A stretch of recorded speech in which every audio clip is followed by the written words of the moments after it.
Justice served. They thought firing me would be the end of the story. What they didn't know was that I had already written the final chapter months ago. My name is Marin Holloway, and for 18 years I was the quiet force behind Carrion Technology's most critical systems. I built the infrastructure they all depended on. But when the new CEO arrived, he decided I didn't belong in the picture anymore. So on a Monday morning, in front of the entire executive team, he made his move. Monday morning started like any other until it didn't. At 9:40 a.m., I stepped into the executive conference room carrying my notes and an annotated system audit that had taken all weekend to prepare. I wasn't expecting applause, but I certainly wasn't expecting ambush either. Philip Crane, the newly appointed CEO, sat at the head of the table like a king holding court. His tie was sharp, his smile sharper.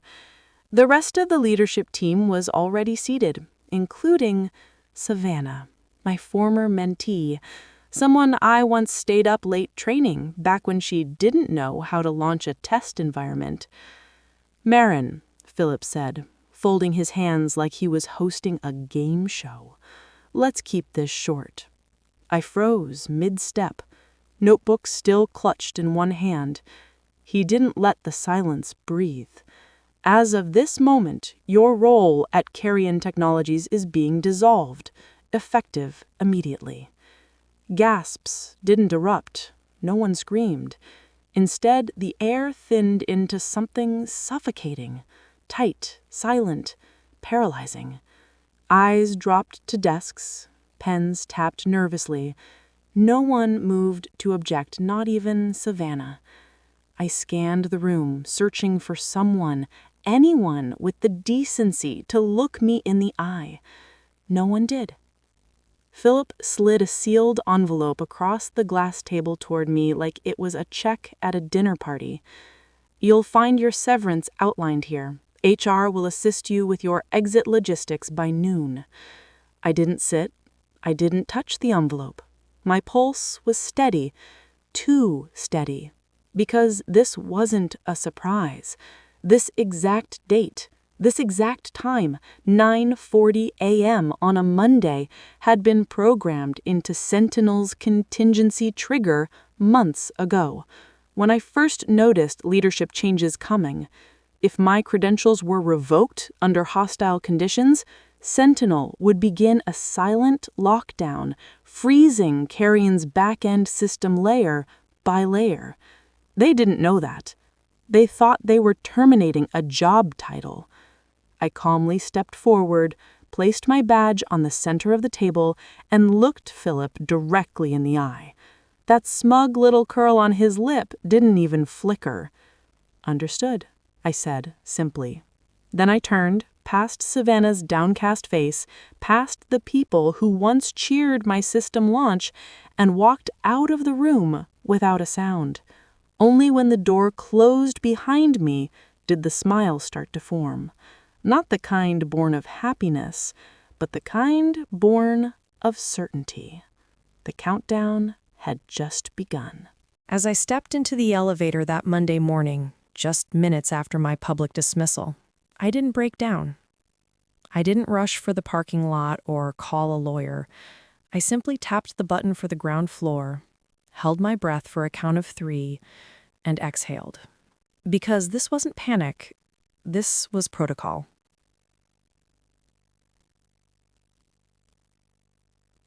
The ride down gave me time to think, though I didn't need much. The plan had already been put in motion the moment Philip Crane signed my termination order.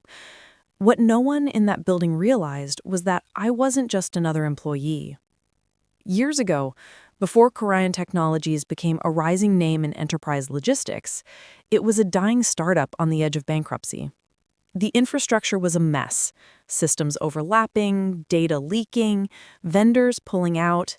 I was brought in on a contract basis to stabilize the chaos. What I did was more than that. I designed and deployed an internal relay system. one that could sit quietly between every key transaction, redirecting, validating, and securing data across departments without drawing attention. I called it Sentinel. It wasn't glamorous. It didn't come with a pitch deck or a product launch. It was just a smart, silent layer that did what everyone else forgot. It held the whole thing together. Over time, the company recovered. New deals came in, investors started calling, the infrastructure became bulletproof, they said. What no one realized was that Sentinel didn't live on Korean servers. When I built it, I saw too much internal instability, political infighting, short-term leadership. So I didn't embed Sentinel directly into Korean's core system. Instead, I spun up a secure external server cluster registered under my own LLC, buried beneath routine hosting metadata. Sentinel was deployed through that channel, like a clean bypass cable only I knew existed. Legally, I retained ownership. Technically, I maintained full control. They used it every day. They just never understood it was never theirs. No one questioned it because I made sure Sentinel did one thing better than anything else: never fail so long as it worked. They didn't care how. After I was promoted to lead systems architect, I kept Sentinel out of documentation. It became the invisible spine of our operations. Even Savannah, who once shadowed me for 6 months, never asked about the ghost protocol alerts that only I received. And when Philip Crane joined as CEO, I knew. I saw the signs, the language of cost-cutting, the hunger for control. That's when I coded in the contingency trigger, a silent command. If my credentials are terminated without Sentinel reauthorization, the system begins a gradual shutdown. Not all at once, not violently, just enough to break everything. So no, I wasn't afraid when Philip smiled at me across the conference table, because he thought he was erasing an old name from the org chart. He didn't know he was disconnecting Korean from its spine. As the elevator dinged open, I walked calmly through the lobby, past the receptionist who didn't even look up. I stepped into the sunlight, crisp and cold, and pulled out my phone. Not to call anyone, just to check the Sentinel activity log. It had begun. 2 days after my dismissal, I received a formal transition notice from HR. It didn't say I was being fired, not exactly. It was dressed up in sanitized corporate language. Effective immediately, your position is being redefined as a temporary technical advisor under the CTO's oversight. No office, no team, no direct reports. Just a shared desk in a forgotten corner of the second floor with no nameplate and no wired connection. My badge still worked, but only on select floors. And the email system had stripped my title down to Consultant Infrastructure Temporary. It was clear I wasn't being transitioned. I was being erased. Meanwhile, Philip was busy painting a new version of Carrion, one filled with buzzwords, soft launch posters, and a team that looked like it was cast from a startup fashion catalog. I met them that week during a company-wide town hall. Philip introduced his new tech visionaries, a hand-picked squad of bright-eyed, fresh-faced talent pulled mostly from his old firm.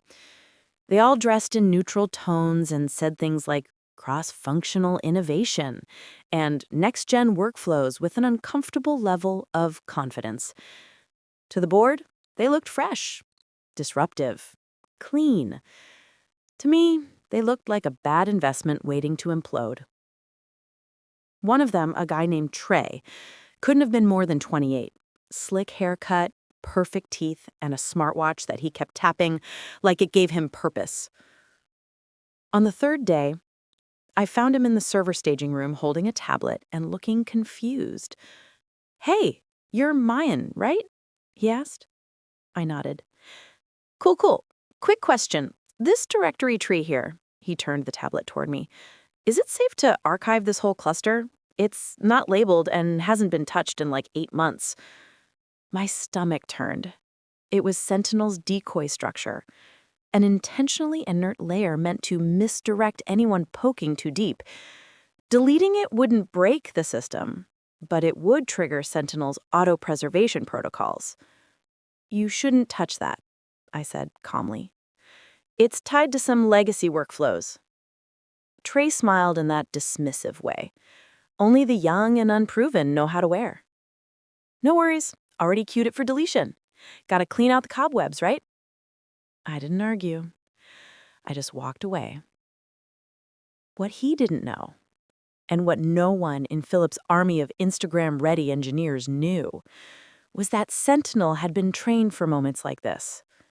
When it detected a deletion request without matching credentials or origin authorization, it automatically cloned the affected structure to a shadow drive, masked the original behind a decoy layer, and rewrote the access log to read as action completed to Trey on the internal dashboard.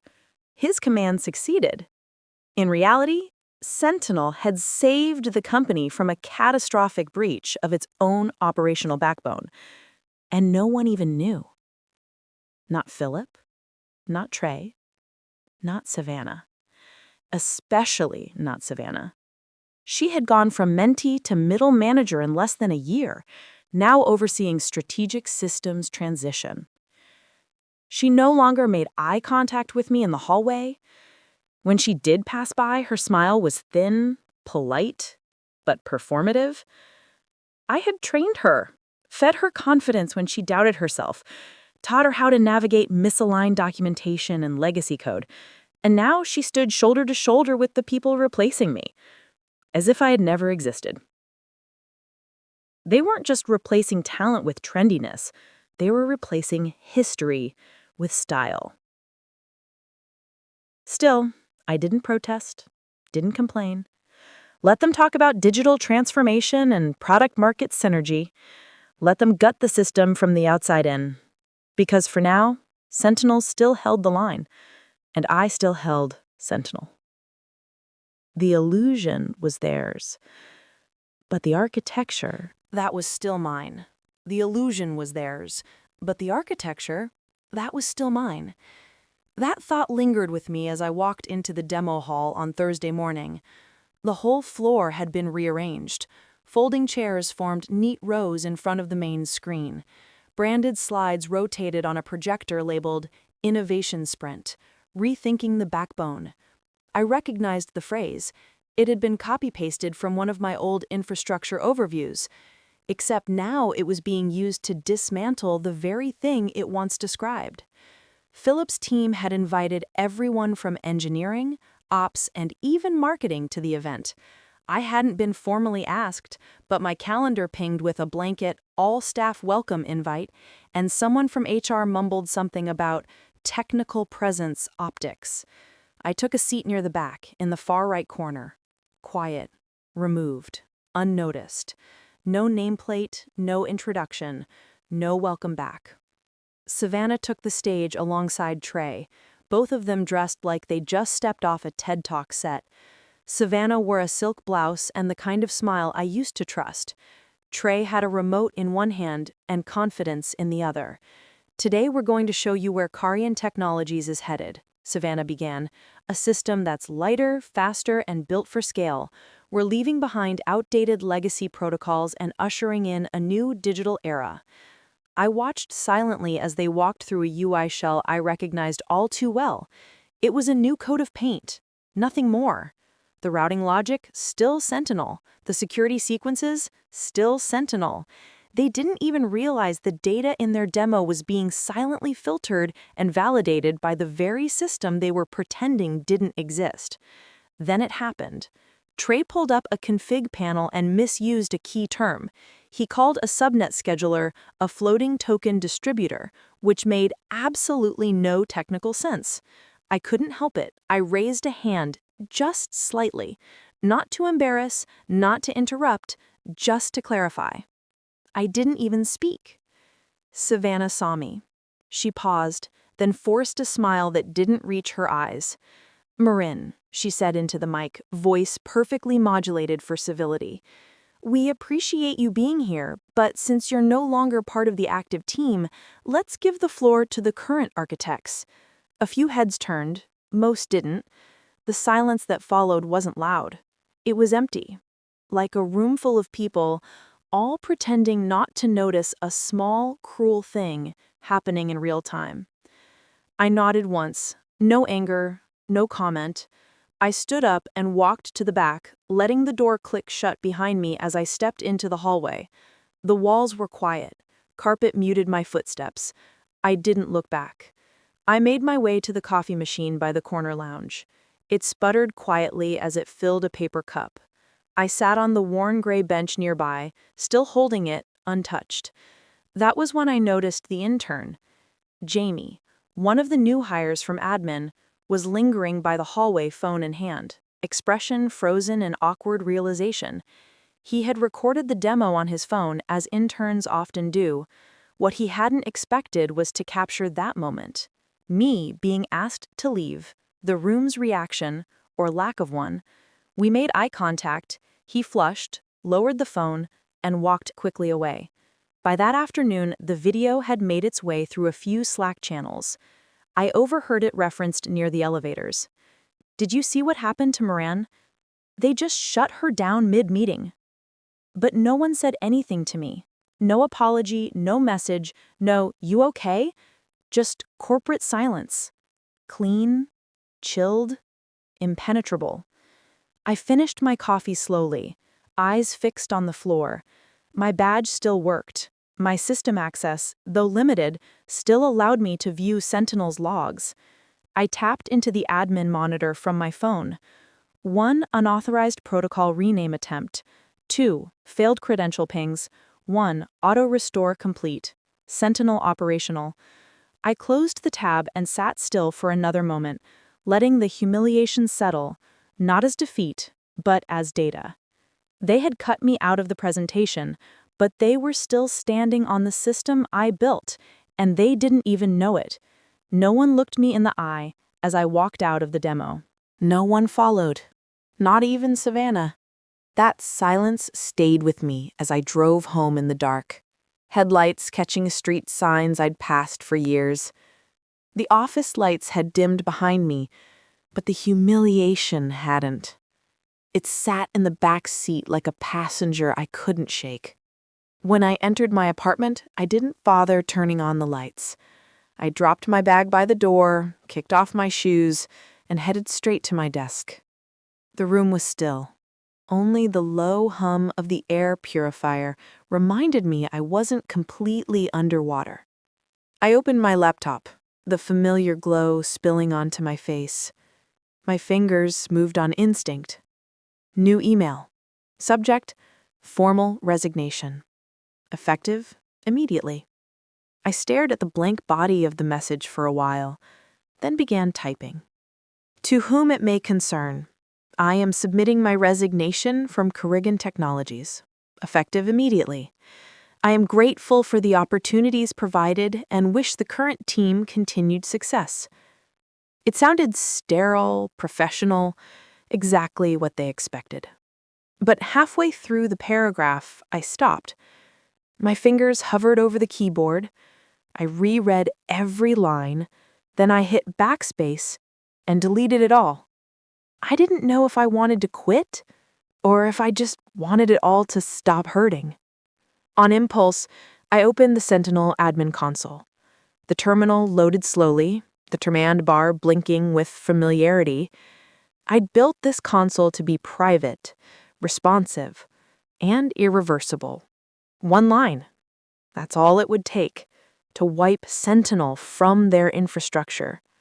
I could erase it, every strand of code, every log entry, every silent process running beneath their glossy dashboards.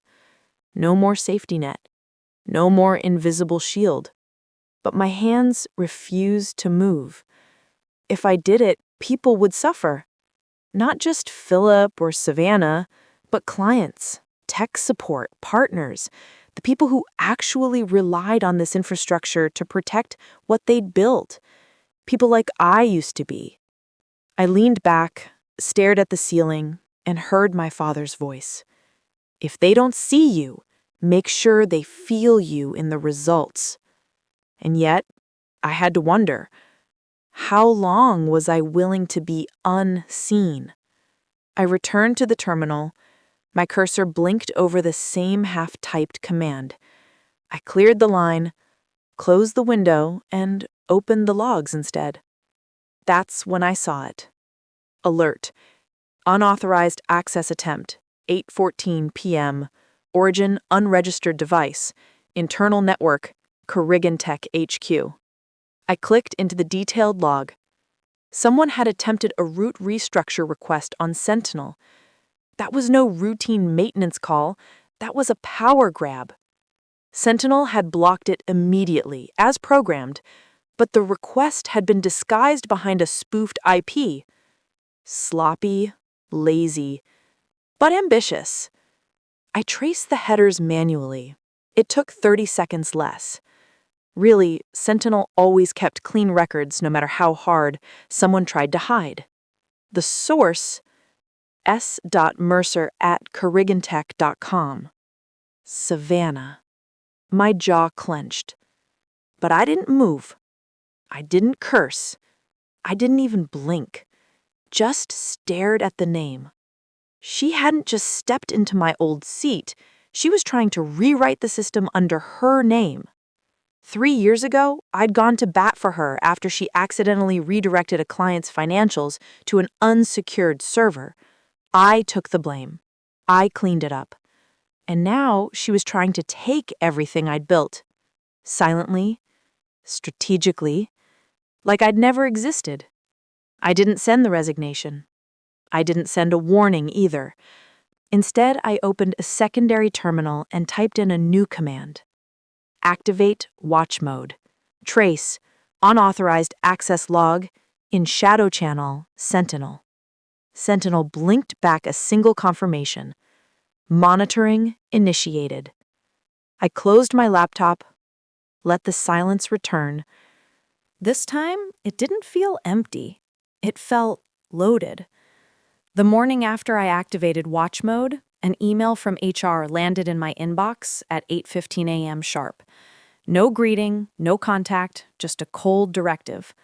Please schedule a time this week to retrieve your personal belongings.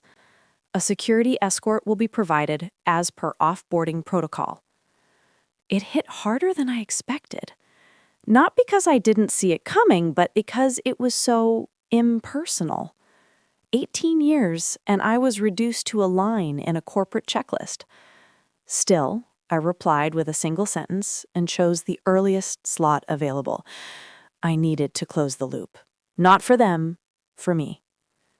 When I arrived at Corrigan HQ later that afternoon, the lobby lights felt brighter than usual, like the building itself was overcompensating. The receptionist didn't even glance up. I gave my name.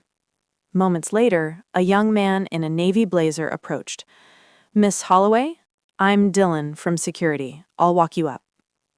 We stepped into the elevator. Neither of us spoke. I could see his reflection in the brushed steel wall. Awkward, polite, maybe even apologetic. I didn't break the silence.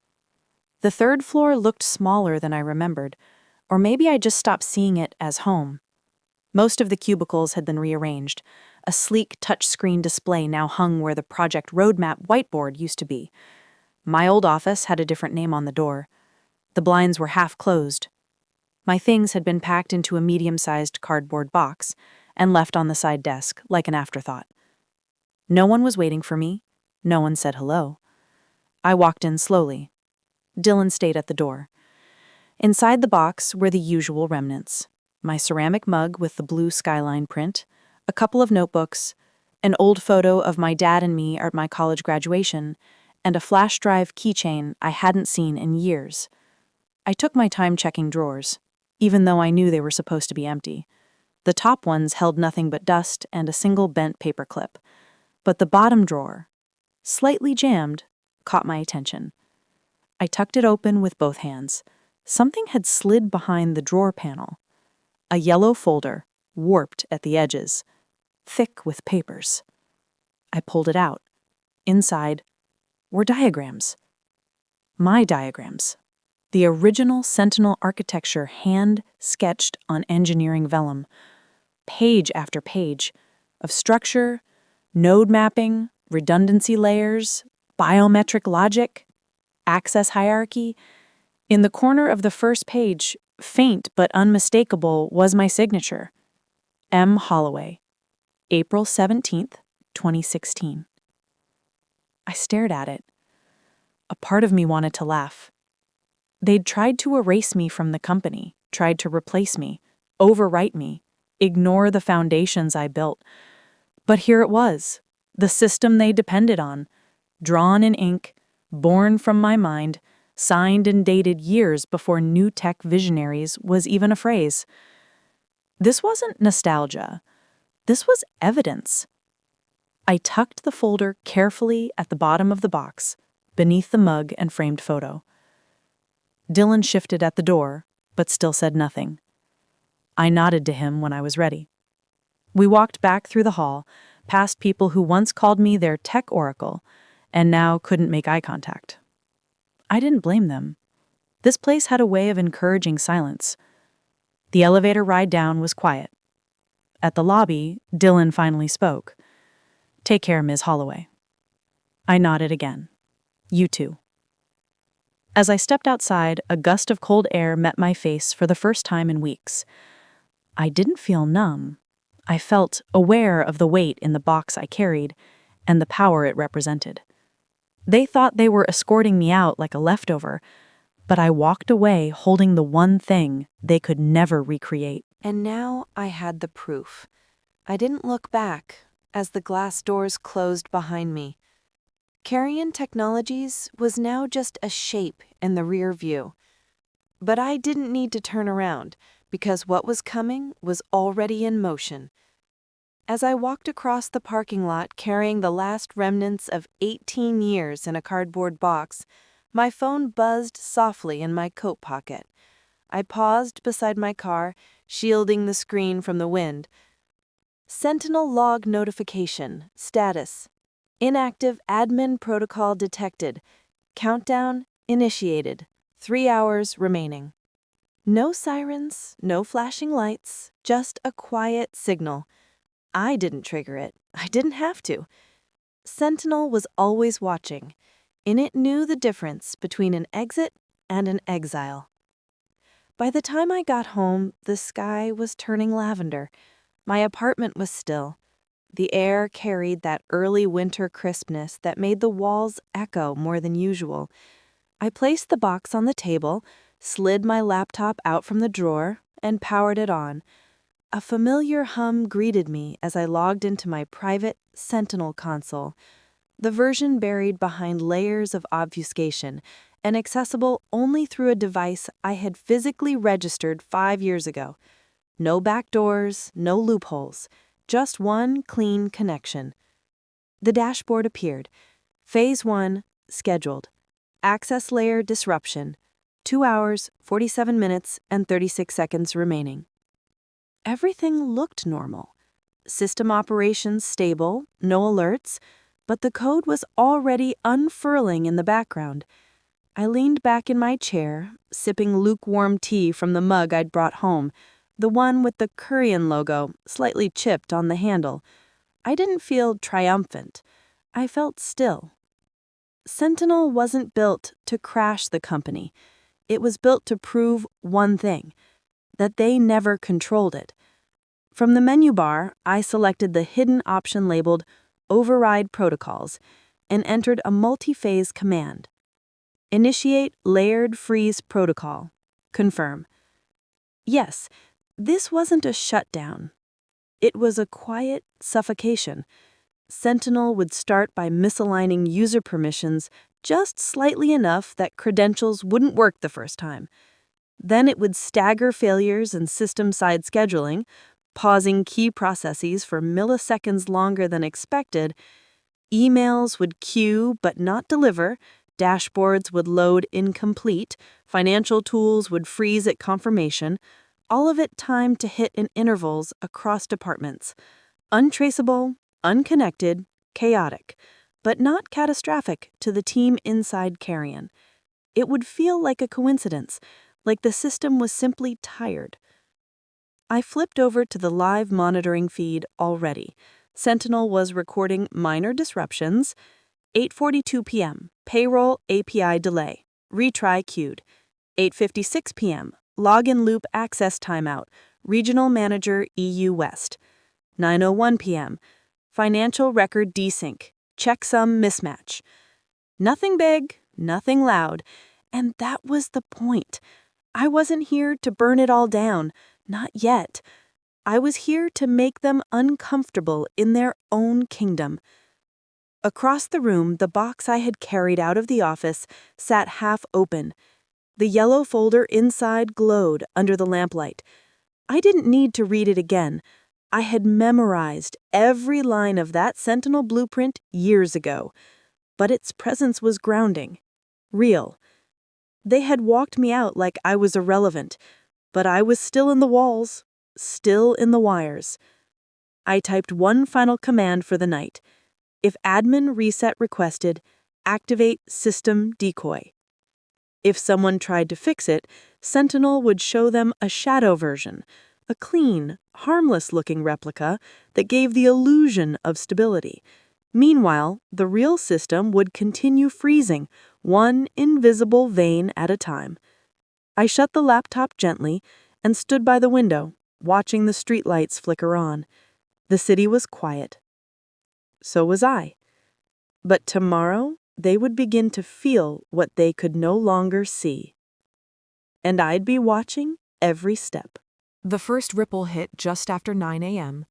From my apartment window, I watched traffic crawl by like nothing was wrong. But inside Karayan, the air would have already shifted.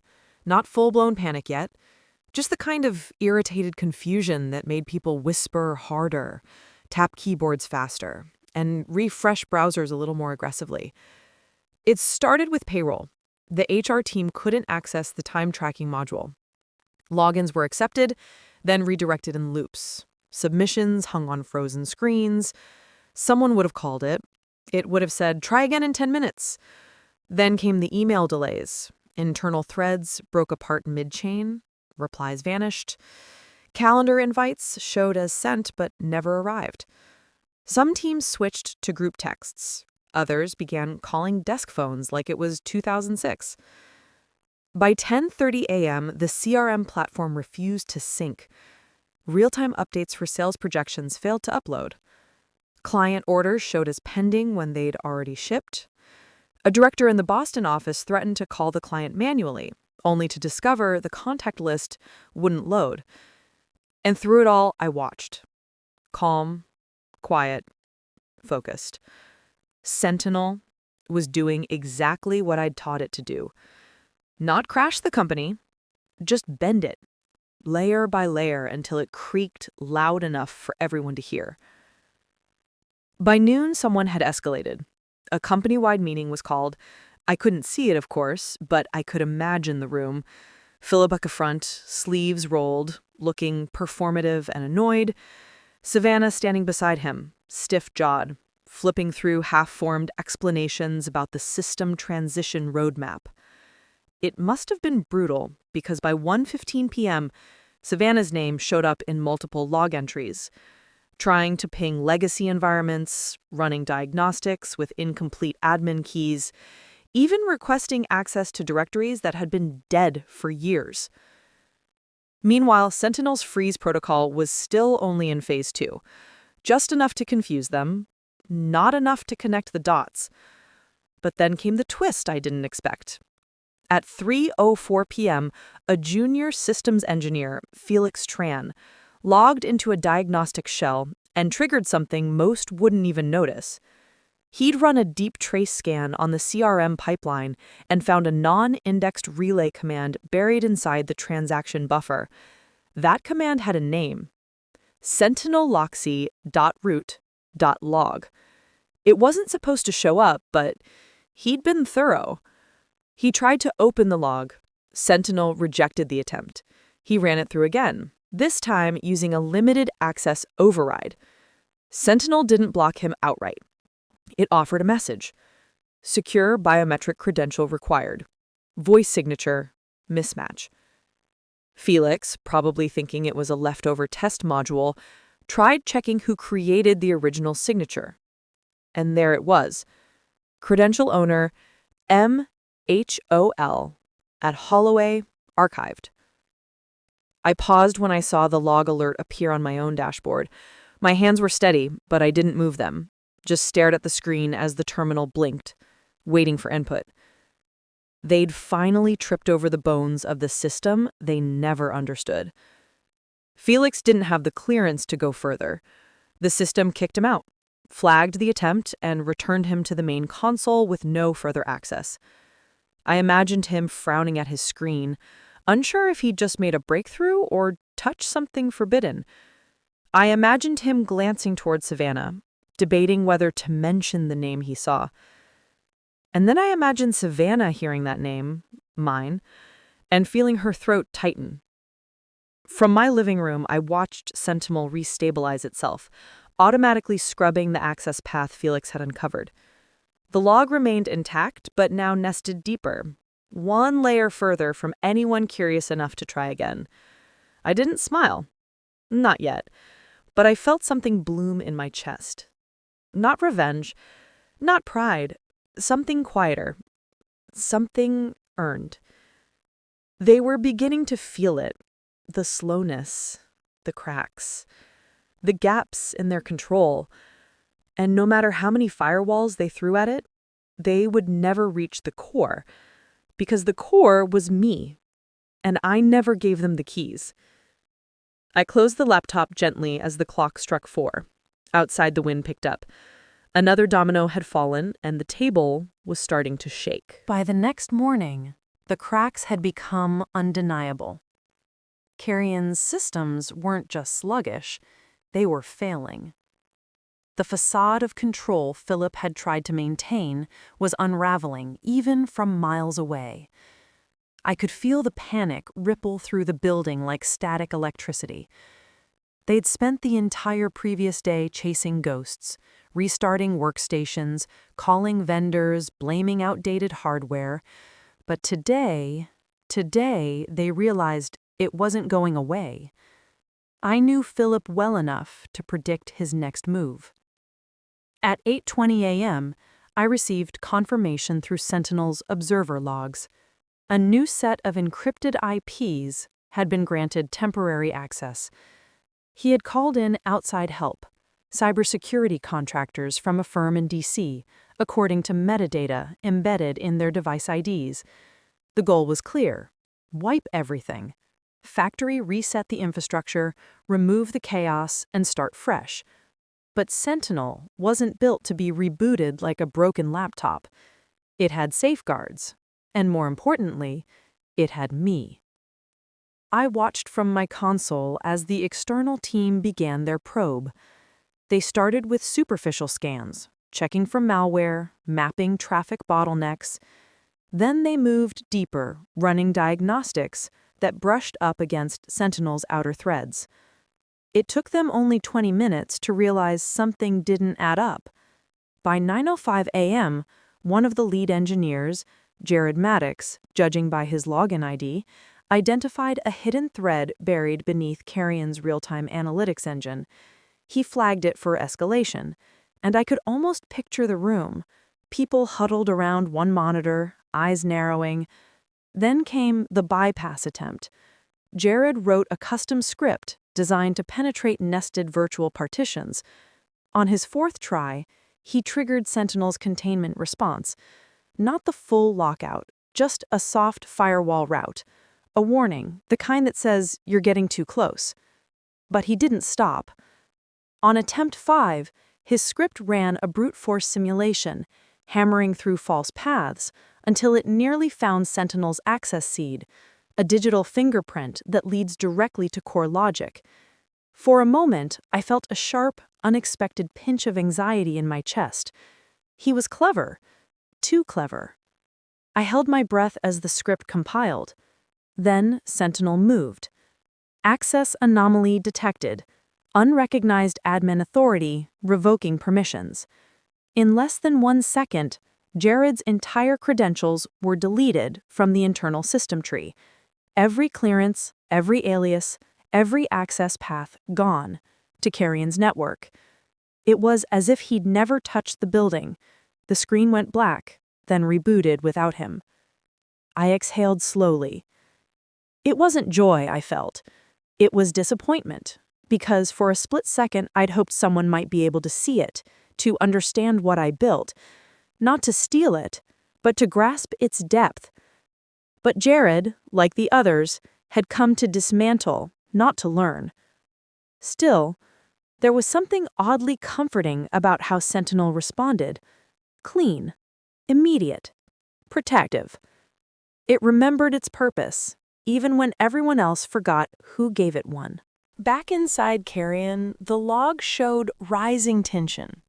A new alert chain began pinging across systems. Team leaders questioning why their emergency consultant had suddenly lost access mid-investigation.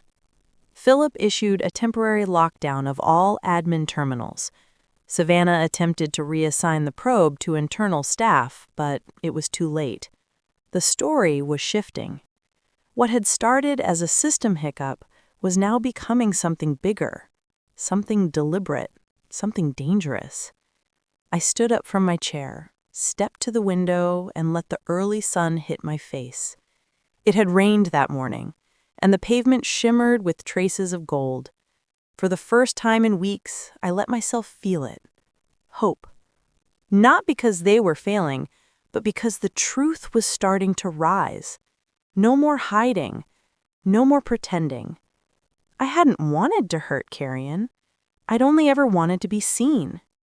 And now, one failed reset attempt at a time, they were finally beginning to look. I know it was only a matter of time before Philip stopped chasing phantoms and started pointing fingers. What I didn't expect was how quickly he'd turned to blame, and how brazenly. It started with a letter late Thursday afternoon. My personal email pinged. The subject line was sterile. Notice of legal inquiry, Carrion Technologies. For a brief moment, I thought it might be a mistake. Then I opened the PDF. Inside was a formal accusation drafted by Carrion's legal team and copied to an outside law firm. In it, they alleged I intentionally compromised the company's infrastructure, introduced malicious code, and violated my confidentiality agreement post-termination. There were paragraphs of legalese dressed in vague claims, unusual system behaviors traced to legacy-level processes maintained by a former employee, potential acts of sabotage carried out via unauthorized remote access, unauthorized retention of proprietary frameworks. They never used my name outright, but I wasn't stupid. It was about me. My hands went cold as I scrolled through the pages. There were veiled threats about litigation, demands for a written response, a request to cease and all contact with Carrion systems. I sat still, letting the anger rise, not hot and explosive, but slow and pressurized. They had fired me in front of a room full of people, tried to erase me. Now they were trying to destroy me.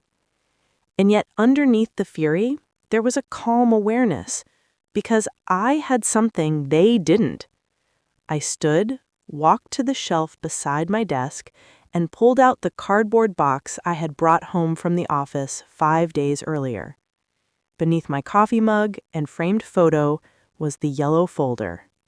I opened it carefully. There it was, the original Sentinel blueprint, drawn in ink, annotated in pencil. My signature at the bottom corner, M. Holloway, April 17th, 2016, Brooklyn, NY. It wasn't just a design sketch, it was a time-stamped artifact, a record of authorship. The language, the structure, the conceptual layering, all of it predated Carrion's involvement. I hadn't built Sentinel for them. I had brought it with me, enhanced it under my own protocols, and leased it to their systems through architectural integration that never touched company-owned servers.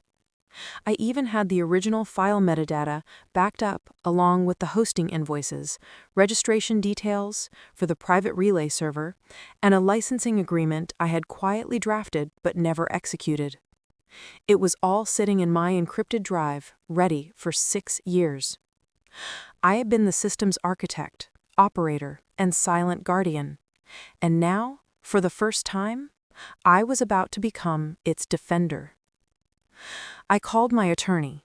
She'd helped me on minor patent protections years ago, but she knew my work well enough to understand the gravity of this moment.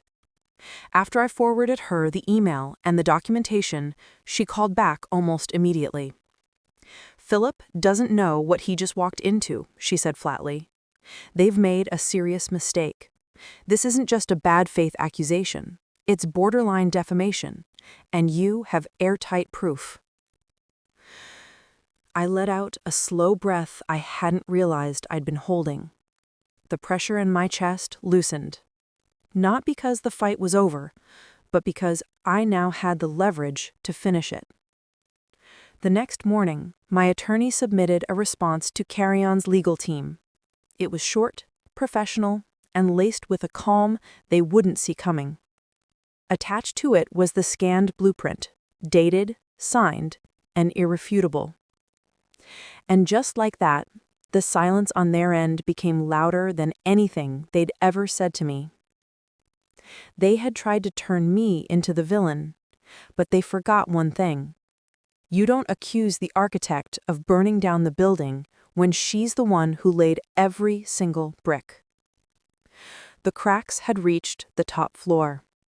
After a week of operational chaos, disrupted payroll, corrupted client data, failed platform recovery attempts, and a legal threat that backfired, Carry-On's board had no choice. A private, high-level investor meeting was scheduled for Friday morning. It was supposed to be a formality, a show of control. Instead, it became an unraveling. At 9 a.m., the conference room lights dimmed, and a dozen faces flickered onto the screen. Some from Manhattan, others from Zurich, and one from Tokyo, wide-eyed despite the late hour. Most were shareholders who never paid attention to system architecture. They cared about deliverables, quarterly gains, and market confidence. But that morning, all they cared about was one word: Sentinel. I wasn't there, not in person, but I didn't need to be. Sentinel's monitoring interface was open in my apartment, quietly recording every login, every click, every document shared. The system had been silently invited into the meeting via a shared audit file Savannah had uploaded for transparency. She didn't realize Sentinel could see everything inside it. Philip stood at the head of the boardroom table, visibly tense. His tone was controlled, his language rehearsed. He blamed the recent outages on a residual infrastructure flaw inherited from a previous era. A few heads nodded. One woman jotted something down. Then came the question that shattered the script. A voice from the upper right corner of the screen, deep, calm, unmistakably American, cut in. "Who owns Sentinel?" Philip blinked. "Pardon?" "The system. Is it proprietary to Carrion or subcontracted because its footprint doesn't match the infrastructure outlined in our last technology brief?" Philip shifted. It was built internally, years ago. Its legacy architecture maintained under our systems division. A beat of silence followed. Then the voice returned. "That's not what I was told." Everyone turned their heads. The speaker's name appeared in bold text: Elliot Crane, Senior Equity Partner, Havenbrook Capital. He wasn't just an investor. He was the investor, the man whose early funding had kept Carrion afloat during its first scaling crisis. His words carried weight, and his face, though calm, was unreadable. "I met with Marin Holloway 3 years ago," Elliot continued. at the Q3 partner lunch in Boston. We sat across from each other. She walked me through a schematic drawn on a napkin, the same logic structure this Sentinel system appears to follow. He leaned forward. I remember because I saved that napkin. She said, and I quote, "It's the nervous system behind the noise. No one sees it, but it keeps everything alive." He glanced off, then added, "And I still have that napkin, with her signature." Philip's face lost its color. Savannah went still, hands frozen above the keyboard. A few investors exchanged glances. The room on screen seemed to exhale, then hold its breath. Someone finally asked, "So the system isn't ours?" Elliot nodded slightly. "I'm beginning to wonder if it ever was."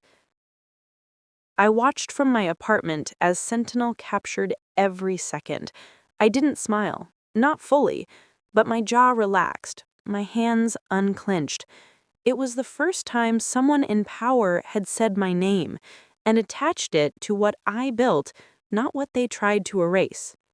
Philip fumbled for a response, mumbled something about incomplete documentation and pending clarifications, but the damage was done. You can't lie to the man holding the checkbook. The meeting ended 20 minutes early. No decisions made, no reassurances offered, just questions. Big, expensive questions. As the video feed shut down, I sat in the quiet stillness of my living room, sunlight pouring in through the blinds. This time, the silence didn't feel like exile. It felt like gravity shifting back into balance. They had tried to bury me, but their foundation had been built on what I wrote, on my logic, my code, my vision, and now finally someone had turned the spotlight in the right direction. It wasn't revenge, I felt. It was recognition, and it was long overdue. The offer came in just 2 days after the investor meeting. It wasn't from a giant firm, no billion-dollar unicorn, no flashy name, just a quiet, steadily growing startup in Boston, one I'd helped advise years ago when they were still working out of a shared loft and folding tables. The founder, Ava Lynn, had been a junior systems engineer back then, barely 30, but sharper than most VPs I'd met at Carrion. Now she was CEO, and she wanted me to join as her chief technology officer. No politics, no games, just a simple email. "We're building something that actually deserves to scale. We want you to build its brain. Are you in?" I didn't hesitate. The new company didn't have Carrion's resources, but it had something better: integrity, curiosity, and the humility to know what it didn't know. It was exactly the kind of place where Sentinel had always belonged. So I took the offer quietly, no announcement, no fanfare, and then I renamed it Sentinel One, with a new tagline: "Built on trust, reborn in silence." This time, the system wouldn't live in the shadows. It would anchor everything, by design, not by accident. We rebuilt its core, integrating the strongest parts of the original engine, while removing the legacy constraints that once tied it to Carrion's framework. My new team didn't ask, "How do we market this?" They asked, "How do we protect people with it?" And for the first time in a long time, I felt like I wasn't guarding something alone. Meanwhile, Carrion spiraled. The investor board began freezing budget approvals. Client trust plummeted. Articles surfaced quietly in niche tech journals. Phrases like critical architecture mismanagement and loss of internal system providence crept into headlines. Their stock dipped, then dipped again. Savannah was quietly removed from all public-facing roles. Philip stopped appearing on internal comms. A new interim CTO was named, someone from finance. It was only a matter of time. I didn't gloat, I didn't retaliate, but I didn't turn away either. 1 week after the system relaunch, I visited a co-working building downtown. Sentinel One had just onboarded its 5th beta client. I stepped onto the rooftop to take a call, and when it ended, I stayed there for a while, staring across the skyline. From that height, I could see Carrion's headquarters, glass, chrome, pristine. But I also saw the cracks, the flickering lights on the 12th floor, the half-empty parking lot at mid-morning. The empire I helped build now slipping through the cracks of its own arrogance. And I smiled. Not wide, not wicked, just enough. Because I knew something they never learned. You can fire a title, but you can't erase the mind that built the foundation. Sometimes power doesn't need to shout. Sometimes it just needs to outlast the noise. If you've ever been overlooked, silenced, or replaced, only to rise again with something stronger, this story is for you. Share your thoughts in the comments. Have you ever been underestimated only to turn the tables later? If this story hit home, leave a like, share it with someone who needs to hear it, and don't forget to subscribe for more true stories of quiet revenge and earned redemption. Because some systems may go down, but the right ones always restart.